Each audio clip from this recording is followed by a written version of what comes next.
ஓம் சக்தி தாயே போற்றி. நீ நல்லது நினைத்தால் இந்த தாயின் ஆசீர்வாதத்தில் உனக்கு நல்லது மட்டுமே நடக்கும். என் அன்பு குழந்தையே, இன்று உன் தாயானவள் உனக்கு கொண்டு வந்திருக்கின்ற செய்தியானது மிக முக்கியமான செய்தி. நிச்சயமாக இதனை நீ கேட்டே ஆக வேண்டும் என்று உன் அம்மா நான் உனக்கு உத்தரவிடுகின்றேன். என் அன்பு குழந்தையே, உனக்கான நல்ல விஷயங்களை செய்து கொடுப்பதற்காகத்தான் உன் அம்மா என்றுமே உன்னை தேடி நான் வந்து கொண்டிருக்கின்றேன் என்பதை நீ மறந்துவிடக் கூடாது. என் பிள்ளைக்கு உன்னுடைய மனக்கவலைகளும் உன்னுடைய வாழ்க்கையில் உன்னை சுற்றி இருக்கின்ற கஷ்டங்களும் தீரப்போகின்ற இந்த நேரத்தில் உன் அம்மா நான் உன்னை சந்தித்து ஒரு முக்கியமான செய்தியை சொல்ல வந்திருக்கின்றேன். உன் இல்லத்தின் வாசலில் நின்று கதறிக்கொண்டு இருக்கின்ற ஒருவரை பற்றி உனக்கு சொல்ல வந்திருக்கின்றேன். என் தங்க பிள்ளையே, நீ படுகின்ற கஷ்டங்களையும் கவலைகளையும் கண்டு அங்கே ஒருவர் உன் இல்லத்தின் வாசலில் நின்று கதறி அழுது கொண்டிருக்கின்றார். அவரை நீ உள்ளே அழைத்து அவர் மனதை அமைதிப்படுத்த வேண்டும். என் தங்க குழந்தையே, இல்லை என்றால் அவர் அழுவது உனக்கும் நல்லதல்ல, அவர்களுக்கும் நல்லதல்ல. என் பிள்ளையே, இந்த அம்மா உன்னிடத்தில் ஒரு செய்தியை கேட்கின்றேன் என்றால் அந்த செய்திக்கு பின்னால் இருக்கின்ற நோக்கம் என்னவென்று நீ தெரிந்து கொள்ள முயற்சி செய்ய வேண்டும். அது மட்டுமல்ல என் பிள்ளையே, நான் இல்லத்தின் வாசலில் ஒருவர் கதறி அழுது கொண்டிருக்கின்றார். உன் இல்லத்தில் வாசலில் கன்னிப்பெண் நிற்கின்றது அல்லது வேறு ஏதேனும் ஒரு ஆத்மா நிற்கின்றது என்று சொன்னால் அதனை நீ எப்படி எடுத்துக்கொண்டு நம்புவாயோ அதுபோலத்தான் இந்த அம்மாவினுடைய வாக்கும் என்பதனை நீ மறக்கக்கூடாது. என் தங்க குழந்தையே, இந்த அம்மா உன் இல்லத்தின் வாசலில் நின்று ஒருவர் கதறி அழுகின்றார் என்று அத்தனை எளிதாக சொல்லிவிட முடியுமா? அம்மா இதை கண்ணார கண்டு இதை உன்னுடைய வாழ்க்கையில் நடப்பது நல்லதல்ல என்பதை உணர்ந்துதான் உன்னிடத்தில் இதை சொல்ல வந்திருக்கின்றேன். என் குழந்தையே, சில விஷயங்கள் உன்னை சுற்றி நடப்பதை நீ அறியாமல் இருக்கின்றாய். அதைத்தான் உனக்கு நான் எடுத்து சொல்ல வந்திருக்கின்றேன். என் தங்க பிள்ளையே, உன் இல்லத்தின் வாசலில் சில நாட்களாக ஒருவர் வந்து கதறி அழுகின்றார். அதற்கு காரணம் என்ன தெரியுமா? நீ வருகின்ற ஒவ்வொரு கஷ்டங்களையும் அவர்களால் காண முடியவில்லை. அதாவது உனக்காக வேதனைப்பட்டு அவர்கள் கதறி கொண்டிருக்கின்றார்கள். இதுவரை இவரை உன் இல்லத்திற்குள் நீ அழைக்க வேண்டும். அதை எப்பொழுது அழைக்க வேண்டும், எப்படி அழைக்க வேண்டும் என்பதனை உன் அம்மா நான் சொல்கின்றேன். என் தங்க குழந்தையே, அவர்களுக்கு நீ என்ன செய்தால், நீ எதை செய்தால் அவர்களின் மனது சாந்தியடையும் என்பதையும் உன் அம்மா நான் இன்று சொல்லப் போகின்றேன். என் குழந்தையே, அதையும் நீ நிச்சயமாக கவனமாக கேட்க வேண்டும். என் பிள்ளையே, அப்பொழுதுதான் உன்னால் உன் வாழ்க்கையின் அர்த்தம் என்னவென்று புரிந்து கொள்ள முடியும். என் தங்க குழந்தையே, வீட்டின் உள்ளே அடைந்து கிடந்து வெளியே நடக்கின்ற விஷயங்கள் தெரியாமல் இருக்கின்றாய் அல்லவா? இது போன்ற சில விஷயங்களை நீ நிச்சயமாக தெரிந்து வைத்திருக்கத்தான் வேண்டும். உன் எதிர்கால வாழ்க்கையும் இதில் அடங்கி இருக்கின்றது என்பதனை நீ புரிந்து கொள்ள வேண்டும். என் பிள்ளையே, சில நாட்களாகவே உன் வாழ்க்கையில் நடக்கின்ற பிரச்சனைகள் எதுவுமே உன்னால் சரி செய்ய முடியாததாக இருக்கின்றது. எத்தனைதான் நீ முயற்சி செய்தாலும் உன்னால் அதனை சரி செய்ய முடியவில்லை. உன்னால் பழைய நிலைக்கு வரவும் முடியவில்லை. இத்தனை பிரச்சனைகளுக்கு என்னதான் தீர்வு இருக்கின்றது என்று தெரியாமல் நீ விழிப்பிதுங்கி நிற்கின்றாய். இப்படி நீ விழிப்பிதுங்கி நின்று கொண்டிருப்பதற்கு தீர்வாகத்தான் உன்னுடைய வீட்டிற்கு வெளியே நிற்பவர்களை நீ வீட்டின் உள்ளே அழைக்க வேண்டும் என்று நான் சொல்கின்றேன். நீ எப்பொழுது அழைக்க வேண்டும் என்பதை பற்றி நான் உனக்கு சொல்லப் போகின்றேன். என் அன்பு பிள்ளையே, உன் வாழ்க்கையில் நடக்கின்ற பிரச்சனைகள் எதுவுமே உன்னால் சரி செய்ய முடியாததாக இருக்கின்றது அல்லவா? எத்தனைதான் நீ முயற்சி செய்தாலும் உன்னால் அதனை சரி செய்யவும் முடியவில்லை. என் தங்க குழந்தையே, அப்படி என்ற கவலை உன்னை திரும்ப திரும்ப வாட்டி வதைக்கின்றது அல்லவா? உன் இல்லத்தின் வாசலில் நின்று கதறி கொண்டிருப்பவர் வேறு யாருமில்லை. சமீபத்தில் உன்னை விட்டு பிரிந்து போன உன் வீட்டில் இருக்கும் ஒருவர்தான். அதுவும் வயது சற்று அதிகமான ஒருவர்தான். சிலருக்கு சிறுவயதில் இருக்கின்றவர்களும் இறந்திருக்கின்றார்களே என்று சொல்வாய். ஆனால் சிறுவயதில் இருக்கின்றவர்கள் உன்னுடைய குடும்ப பாரத்தை தூக்கி சுமந்தவர்கள் அல்ல என்பதனை நீ இன்று தெரிந்து கொள்ள வேண்டும்.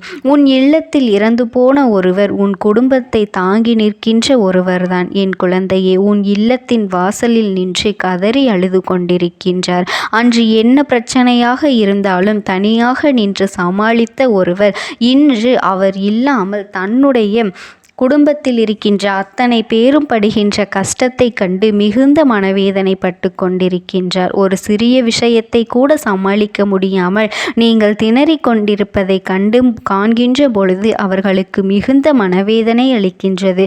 அன்றே நாம் இவர்களுக்கு எல்லாவற்றையும் கற்றுக் கொடுத்திருக்கலாம். இந்த வேதனையை பற்றி அவர்கள் இதை கடந்து போவதை பற்றி அவர்களுக்கு உணர்த்தி இருக்கலாமே என்று நம்முடைய பாதுகாப்பு வளையத்திற்குள் அவர்களை வைத்துவிட்டு இன்று அவர்கள் படுகின்ற கஷ்டத்தை நம்மால் காண முடியவில்லை என்று அவர்கள் வெதும்பி கொண்டிருக்கின்றார்கள். என் தங்க பிள்ளையே, நீ எதற்காகவும் கஷ்டப்படாதே. அவர்கள் கவலைப்படுவதை பார்த்து நீ அல்லவா வேதனைப்பட்டு கொண்டிருக்கின்றாய்.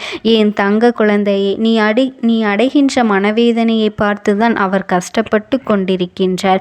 இந்த சூழ்நிலையினால் நம்மால் இந்த உலகத்தை விட்டு பிரிந்து சென்ற பிறகும் கூட நமக்காக இருக்கின்றார்கள். இந்த சூழ்நிலையினால் நம்மை மறக்காமல் நமக்குரிய நல்ல முடிவு எடுக்க முடியாமல் அங்கும் இங்குமாக அலைந்து திரிந்து கொண்டிருக்க வேண்டிய நிலை வந்துவிட்டதே என்று எண்ணி அந்த ஆத்மா மனவேதனை பட்டு கொண்டிருக்கின்றது. சரி, அவர்கள் வந்துவிட்டார்கள், மனவேதனை பட்டு விட்டார்கள். அவர்களை எப்படியாவது சாந்தப்படுத்த வேண்டும். எப்படி இங்கிருந்து அனுப்ப வேண்டும், அதற்கு நீ என்ன செய்ய வேண்டும் என்று என் பிள்ளையே நான் சொல்கின்றேன். முதலில் அவர்களின் மனதை நீ குளிர வைக்க வேண்டும். என் தங்க குழந்தையே, என்ன பிரச்சனையாக இருந்தாலும் அந்த பிரச்சனையிலிருந்து விடுபட வேண்டிய வழியை நீ கண்டுபிடிக்க வேண்டும். எந்த ஒரு சூழ்நிலையிலும் யாருடைய உதவியுமே கிடைக்காமல் அவதிப்படுகின்றார் என்பதனை நீ புரிந்து கொண்டு நம் வாழ்க்கையில் நாம் அடுத்த கட்டத்தை நோக்கி நகர்ந்து செல்ல வேண்டும் என்பதனை உணர்ந்து உனக்கான நல்ல விஷயங்களை பெறுவதற்காக முயற்சிகளை நீ செய்ய வேண்டும். அது அவர்களுக்கு மிகுந்த ஆறுதலையும் கொடுக்கும், மன நிம்மதியை கொடுக்கும் என்பதனை நீ மறந்துவிடாதே. குடும்பத்தில் இருக்கின்ற அத்தனை பேரும் கஷ்டங்கள் இன்றி மகிழ்ச்சியோடு விரும்ப வேண்டும். அனைவர் முகத்திலும் சந்தோஷத்தை காண வேண்டும் என அவர்கள் விரும்புகின்றார்கள். அவர்கள் இருக்கும் பொழுது குடும்பத்தில் இல்லாத சண்டை சச்சரவுகள் எல்லாம் இப்பொழுது நடந்து கொண்டிருக்கின்றது. எல்லோரும் ஒற்றுமையாக இருக்க வேண்டும். எந்த ஒரு விஷயமாக இருந்தாலுமே ஒருவருக்கொருவர் கலந்து பேசி அந்த விஷயத்திற்கு நல்ல முடிவினை தேட வேண்டுமே தவிர ஒருபொழுதுமே யாரும் யார் மேலேயும் குற்றம் சாற்றக்கூடாது. என் தங்க குழந்தையை அப்படி காயப்படுத்தி விடக்கூடாது. இனிமேல் அவர்களை உள்ளே எப்படி அழைப்பது என்று நான் சொல்லப் போகின்றேன். இனி வருகின்ற அமாவாசை திதி என்று அவரை உள்ளே அழைத்து படையல் வைத்து அவர்கள் மனதை நீ குளிர வைக்க வேண்டும்.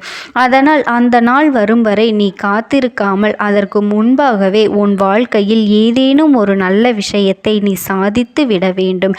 நாங்கள் நிச்சயமாக செய்வோம், உங்கள் வழிகாட்டுதலின்படி நாங்கள் நிச்சயமாக வாழ்ந்து காட்டுவோம் என்று. அதனால் நீங்கள் உங்களுக்குரிய இடத்தில் நிம்மதியாக சென்று சேருங்கள் என்று அவர்களிடத்தில் நீ சொல்லி வழியனுப்ப வேண்டும். என் பிள்ளையே, ஒரு குடும்பம் என்பது ஒருவர் பிறந்து விட்டாலோ அல்லது ஒருவர் இறந்து விட்டாலோ தன்னந்தனியாக தவிர்த்து நிற்கக்கூடாது. யார் இருந்தாலும் இல்லை என்றாலும் அந்த குடும்பம் நல்லபடியாக நடக்க வேண்டும், நல்லபடியாக வாழ வேண்டும் என்பது நினைவில் இருக்கட்டும். அப்படி இருக்க வேண்டும். எல்லோரும் அப்படித்தான் இங்கே வாழ்ந்து கொண்டிருக்கின்றார்கள் என்பதனை நீ தெரிந்து கொள். நல்ல எண்ணங்கள் இருக்க வேண்டுமே தவிர ஒருவர் இல்லை என்றால் தனக்கான சுதந்திரம் கிடைத்துவிட்டது என்று வாழக்கூடாது. அன்று உனக்கு தெரியும் அல்லவா, நம் வாழ்க்கையில் ஏதேனும் சில விஷயங்கள் வேண்டுமானால் செய்து கொண்டிருக்கலாம் என்று நினைத்து இருக்கவும் கூடாது. காலம் உனக்கு கொடுத்திருக்கின்ற நாட்களை நீ சரியாக பயன்படுத்தி கொள்ள வேண்டும். என் தங்க குழந்தைக்கு இந்த தாயானவளினுடைய அன்பும் ஆசீர்வாதங்களும் என்றென்றைக்குமே முழுமையாக கிடைத்து கொண்டேதான் இருக்கும். ஓம் சக்தி, ஓம் ஆதிபரா சக்தி. ஓம் சக்தி தாயே போற்றி. நீ நல்லது நினைத்தால் இந்த தாயின் ஆசீர்வாதத்தில் உனக்கு நல்லது மட்டுமே நடக்கும். இந்த பதிவின் மூலமாக உன் வாழ்க்கையை மாற்ற வந்திருக்கின்றேன். இந்த நிமிடத்திலிருந்து இந்த அம்மாவின் வாக்கினை கேள். உன் கர்ம வினைகள் அத்தனையும் நிச்சயமாக இன்று உன்னை விட்டு விலகிவிடும். இன்று உன் அம்மா உனக்கு ஒரு அவசர செய்தியைத்தான் கொண்டு வந்திருக்கின்றேன். என் செல்ல குழந்தையே, உன்னுடைய இல்லத்தில் இருக்கின்ற வாகனத்தினால் உனக்கு ஒரு ஆபத்து ஏற்பட போகின்றது. இந்த வாகனத்திற்கு நேற்று ஒரு விஷயத்தை செய்திருக்கின்றார்கள். அதனால் நீ கவனமாக இருக்க வேண்டும். இந்த அம்மா உனக்கு என்னவென்று, இதிலிருந்து உன்னை எப்படி மீட்டு கொண்டு வர வேண்டும் என்பதனையும் உனக்கு சொல்கின்றேன். இந்த நேரத்தில் இதனை நீ தெரிந்து கொண்டு உடனடியாக சரி செய்துவிடு. என் பிள்ளையே, நம் வாழ்க்கையில் பல துன்பங்கள் நம்மை தொடர்ந்து வரும் பொழுதெல்லாம் தெய்வத்தின் மீது கோபப்படுகின்றோம். ஆனால் அந்த தெய்வமே உன்னிடத்தில் எதற்காக இந்த துன்பம் வந்தது என்பதனை வெளிப்படையாக சொல்லும் பொழுது அதை என்னவென்று கேட்க நீ தயாராக இருக்க வேண்டும். வாகனத்திற்கு யார் என்ன செய்ய முடியும் என்று நீ கேட்கலாம். ஆனால் நான் சொன்ன பிறகு ஆமாம் உண்மைதானே என்று நீ நிச்சயமாக நம்புவாய். அப்பேற்பட்ட ஒரு விஷயத்தை உன் அம்மா என்று நான் உனக்கு கொண்டு வந்திருக்கின்றேன். என் குழந்தையே, உன்னுடைய இல்லத்தின் வெளியே பலரின் கண் படும்படி ஒரு வாகனம் நின்று கொண்டிருக்கின்றது. உண்மைதானே என் பிள்ளையே? இந்த வாகனத்துக்கு தான் இவர்கள் ஒரு விஷயத்தை செய்திருக்கின்றார்கள். இதனால் உனக்கு அந்த வாகனத்தை எடுக்கும் பொழுது ஒரு ஆபத்து வர காத்து கொண்டிருக்கின்றது. செய்தவர்கள் யாரோ எல்லாம் அல்ல, உன் குடும்பத்தில் இருக்கின்ற ஒருவர்தான். அதாவது உன்னுடைய குடும்ப உறுப்பினர் என்றால் உன் வீட்டில் இருப்பவர்கள் அல்ல, உன்னை சுற்றி இருக்கின்ற உறவுகளில் சிலர். அந்த நேரத்தில் என் குழந்தையே, இவர்கள் செய்த விஷயம் என்னவென்று சொன்னால் நிச்சயமாக உனக்கே இவர்களின் மீது கோபம் வந்துவிடும். இனி எக்காரணம் கொண்டும் இவர்களை மன்னிக்கக்கூடாது என்று என் பிள்ளை நீ நினைத்து விடுவாய். அந்த அளவிற்கு உன் வாழ்க்கையில் இவர்களால் பிரச்சனைகள் தொடர்ந்து உனக்கு வந்து கொண்டுதான் இருக்கின்றது. என்ன நடந்தாலும் எது வந்தாலும் இந்த வாழ்க்கையிலிருந்து உனக்கு பிரச்சனைகளை பற்றி மட்டுமே அதிகமாக கொடுக்க நினைக்கின்ற இவர்கள் இப்பொழுது உன்னை எப்படியாவது அழித்துவிட வேண்டும், ஒரு உயிரை பறித்துவிட வேண்டும் என்பதற்காக அவர்கள் தேர்ந்தெடுத்த விஷயம்தான் உன்னுடைய வாகனம். அதாவது அதிக நேரம் அதில்தானே பயணம் செய்து கொண்டிருக்கின்றாய். இந்த பயணத்தின் போது உனக்கு ஏதாவது நடக்க வேண்டும் என்பதுதான் அவர்களினுடைய முழுமையான எண்ணம். அதை இல்லை என்று யாராலும் சொல்லிவிட முடியாது. இந்த அம்மா என்ன நடக்கின்றது என்கின்ற உண்மையை பற்றி மட்டும் தான் உன்னிடத்தில் எடுத்து சொல்லி கொண்டிருக்கின்றேன். உன்னுடைய வாழ்க்கையில் நடக்கின்ற ஒவ்வொரு உண்மைகளையும் நான் உன்னிடத்தில் உன் முன்னால் வந்து சொல்லும் பொழுது நிச்சயமாக அதனை நீ அப்படியே ஏற்றுக்கொள்ள வேண்டும் என்றெல்லாம் அம்மா நான் விரும்பவில்லை. நான் சொல்வதில் இருக்கின்ற உண்மையை புரிந்து கொண்டாலாவது நீ அதனை ஏற்றுக்கொள்வாய் அல்லவா? உன்னை சுற்றி நடக்கின்ற விஷயங்கள் எல்லாம் என்னவென்று தெரிந்து கொண்டாலாவது உனக்கு இந்த விஷயங்கள் எல்லாம் சரியான புரிதலை நிச்சயமாக கொடுத்துவிடும் அல்லவா? வாழ்க்கை பலமுறை உன்னை பல சோதனைக்கு ஆளாக்கி வேதனைப்படுத்தி நிறுத்தி இருக்கின்றது. என்ன நடக்கின்றது இந்த வாழ்க்கையில் என்று உன்னை அதிகப்படியாக சிந்திக்க வைத்திருக்கின்றது. என்ன நடந்தாலுமே சரி, எப்படியாவது வாழ வேண்டும் என்கின்ற நம்பிக்கையையும் இந்த வாழ்க்கை உனக்கு கொடுத்து கொண்டிருக்கின்றது.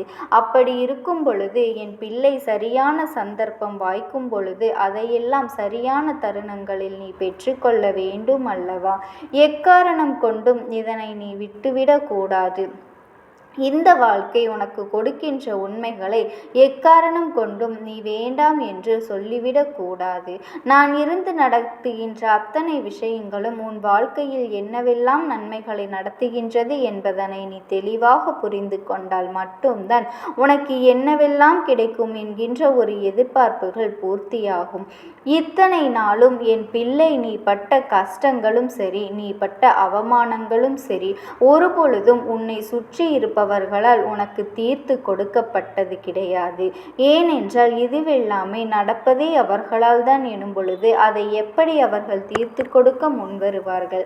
சரி, இப்பொழுது அம்மா உன்னிடத்தில் நேரடியாகவே விஷயத்திற்கு வந்து விடுகின்றேன்.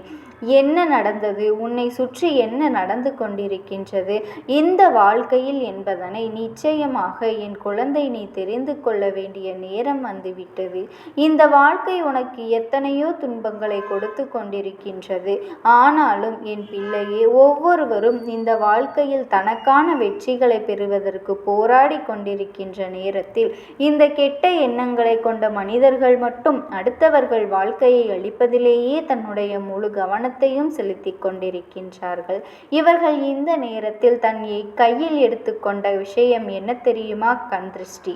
அதாவது உன் இல்லத்தில் இருக்கின்ற அந்த வாகனம் அவ்வளவு பெரிதான ஒரு விஷயம் எல்லாம் கிடையாது, அவ்வளவு விலை உயர்ந்ததும் கிடையாது. ஆனாலும் இவர்கள் அதை பார்த்து பார்த்து ஏக்கம் கொள்கின்றார்கள். இவர்களுக்கு வந்த வாழ்வை பார்த்தாயா? இவர்களுக்கு இதுவெல்லாம் கிடைத்திருக்கின்றது என்று சொல்லி உன்னுடைய வாகனத்தை அங்கும் இங்கும் செல்லும் பொழுதெல்லாம் பார்த்து கொண்டு மேலும் கீழுமாகத்தான் பார்த்து கொண்டிருக்கின்றார்கள். அதாவது நடந்து செல்கின்றவனுக்கு அடுத்ததாக இன்னொரு வண்டி கிடைக்கும் பொழுது அவர்கள் அந்த வண்டியில் செல்வதை காண இவர்களுக்கு பொறுக்கவில்லை. நீ காலம் முழுவதும் நடந்துதான் சென்று கொண்டிருக்க வேண்டும், காலம் முழுவதும் கஷ்டப்பட்டு கொண்டுதான் இருக்க வேண்டும் என்று இவர்கள் நினைக்கின்றார்கள். என்ன நடந்தாலுமே இந்த வாழ்க்கையில் உனக்கென என்னென்ன கிடைத்தாலுமே இதை கண்டு உடனடியாக பொறாமைப்படுகின்றவர்கள் இப்பொழுதெல்லாம் சில நேரங்களில் உடன் பிறந்தவர்கள் கூட தன்னோடு பிறந்தவர்களுக்கு ஒரு நல்லது நடந்தால் அதை பொறுத்து கொள்வதில்லை. அவர்களை பார்த்து பொறாமைப்படுகின்றார்கள். அவர்களுக்கு நடப்பதை பார்த்து இவர்கள் வேதனைப்படுகின்றார்கள். இப்படிதான் உன்னுடைய இல்லத்தில் இருக்கின்ற வாகனத்தின் மீது இப்பொழுது கண் திருஷ்டியானது விழுந்திருக்கின்றது. இந்த கண் திருஷ்டியினால் இந்த வாகனம் வெளியில் செல்லும் பொழுது அதற்கு ஏதேனும் ஒரு விபத்து ஏற்படுவதற்கு வாய்ப்புகள் அதிகம். அதனால் என் குழந்தையே, நான் சொல்கின்ற இந்த ஒரு விஷயத்தை மட்டும் செய்துவிட்டு நீ உன்னுடைய வாகனத்தை வெளியில் எடுத்து செல். தினமும் அல்ல, எப்பொழுது இந்த அம்மாவின் வாக்கினை நீ கேட்கின்றாயோ கேட்ட அடுத்த நாள், அதாவது இன்று இரவு என் பிள்ளை நீ இந்த வாக்கினை கேட்கின்றாய் என்றால் நாளைய விடியலில் நீ உன்னுடைய வாகனத்தை எடுக்கும் பொழுது நிச்சயமாக இதை செய்துவிட்டு எடுத்து செல். எந்த ஆபத்தும் உன்னை நெருங்காது, எந்த துன்பமும் உன்னை வந்து சேராது என்பதனை நிச்சயமாக என் குழந்தை நீ புரிந்து கொள்வாய். எந்தெந்த விஷயங்களுக்கெல்லாமோ இந்த வாழ்க்கையில் உனக்கு துன்பங்களை கொடுத்தது என்று சொல்லி நீ வருத்தப்பட்டது எல்லாமே போதும். இனி உனக்கு நடக்க போகின்ற நல்ல விஷயங்களை நினைத்து நீ பெருமைப்பட வேண்டிய தருணம் வந்துவிட்டது. 2 சக்கர வண்டியோ 4 சக்கர வண்டியோ எதுவாக இருந்தாலுமே சரி, இந்த அம்மா சொல்கின்ற வார்த்தைகள் அத்தனையுமே உண்மை. இதை நீ புரிந்து கொண்டு அதற்கு ஏற்றது போல உன்னுடைய வாழ்க்கையில் பல மாற்றங்களை நீ கொண்டு வந்து விட வேண்டும். இதனை நீ கவனிக்காமல் விட்டுவிட்டாய் ஆனால் நாளை ஐயோ நம் அம்மா நீ கத்தி கூறுவதனால் என்று எந்த பலனுமே இருக்க போவதில்லை. இந்த மனிதனின் கண் பொல்லாத கண். இந்த மனிதனின் கண் திருஷ்டியானது எதையுமே எப்படியோ மாற்றிவிடும். அதாவது பச்சை புல்லை கூட பற்றி எரிய வைத்து விடுகின்ற அளவிற்கு இவர்களின் பார்வை மிகவும் பொல்லாதது. அதனால்தான் அம்மா சொல்கின்றேன், கண் திருஷ்டியானது உன் வாழ்க்கையில் இருக்கின்றது என்று நான் தெரிந்து கொண்டேன். ஆனால் அதனை உன்னிடத்தில் வெளிப்படையாக சொல்லிக் கொண்டிருக்கின்றேன் அல்லவா? இதனை புரிந்து கொண்டு என் பிள்ளை அதற்கு தகுந்தது போல மற்றவர்களிடத்தில் என்றுமே நடந்து கொள்ள வேண்டும். என் தங்க குழந்தையே, கண் திருஷ்டி என்று உன்னுடைய வாழ்க்கையிலிருந்து இதையெல்லாம் நீ விலக்கி வைத்து விட வேண்டும். உன்னை தேடி வருகின்ற நன்மைகளை எல்லாம் பெற்றுக்கொள்ள தயாராக வேண்டிய இந்த நேரத்தில் உன்னை சூழ்ந்து வருகின்ற துன்பங்களை தூக்கி சுமக்காதே. என்னவெல்லாமோ இந்த வாழ்க்கையில் நடந்து கொண்டிருக்கின்றது, என்ன விஷயங்கள் எல்லாமோ இந்த வாழ்க்கையில் உனக்கு அரங்கேறி கொண்டிருக்கின்றது. உன்னை சுற்றி வருகின்ற எல்லாவற்றையும் என் குழந்தை நீ சரியாக புரிந்து கொள்ளும் பொழுதுதான் உனக்கே சில நேரங்களில் இது போன்ற சந்தேகம் வரும். ஆமாம், அன்று அவர்கள் அப்படி பார்த்து கொண்டு சென்றார்களே, குறுகுருவென பார்த்தார்களே, நாம் அன்று வாகனத்தில் வரும்பொழுது அவர்கள் நம்மை என்னவோ மாதிரி பார்த்தார்களே, சிரிக்கக்கூட இல்லையே என்று உனக்கு நிச்சயமாக தோன்றும். என் பிள்ளையே, நீ நினைப்பாய், நாம் ஒரு அடி முன்னேற்றம் அடைந்து விட்டால் நம்மை சுற்றி இருப்பவர்கள் நம்மை பார்த்து பொறாமைப்படுவார்கள் என்று. ஆனால் என் தங்க குழந்தையே, நிச்சயம் அவர்கள் பெருமைப்பட மாட்டார்கள், பொறாமை மட்டுமே படுவார்கள். எத்தனை முறை வாழ்க்கையில் அடிபட்டு வந்தாலுமே ஒவ்வொரு முறையும் இவர்களை நீ நம்பதான் செய்கின்றாய். ஆனால் உன்னுடைய நம்பிக்கைக்குரியவர்கள் இவர்கள் அல்ல, உன்னுடைய நம்பிக்கைக்கு ஏற்றவர்கள் இவர்கள் அல்ல. அதனால் இதை என்னவென்று புரிந்து கொண்டு இனிமேலாவது உன் வாழ்க்கையில் நடக்கின்ற விஷயங்களை எல்லாம் நீ சரியாக தெரிந்து கொள்ள உன்னாலான அத்தனை முயற்சிகளையும் நீ செய்து கொண்டே இரு. உன்னோடு நான் இருக்கின்றேன் என்பது உனக்கு எப்பொழுதுமே நினைவில் இருக்கட்டும். ஓம் சக்தி. ஓம் ஆதிபரா சக்தி.